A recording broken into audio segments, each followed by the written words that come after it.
Hyderabad Jubilee hills లోని అల్లు అర్జున్ ఇంటిపై OU JAC విద్యార్థులు దాడి చేయడంతో టెన్షన్ వాతావరణం నెలకొంది.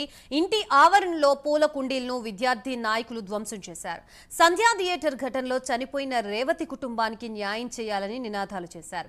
₹1 కోటి పరిహారం ఇవ్వాలని డిమాండ్ చేశారు. ఓయూ జేఏసీ విద్యార్థుల్ని పోలీసులు అరెస్ట్ చేసి అక్కడి నుంచి తరలించారు. ఈ ఘటన నేపథ్యంలో అల్లు అర్జున్ ఇంటి వద్ద భారీగా పోలీసులు మోహరించారు. అల్లు అర్జున్ ఇంటికి ఆయన మామ చంద్రశేఖర్ రెడ్డి వచ్చి పరిస్థితిని గమనించారు.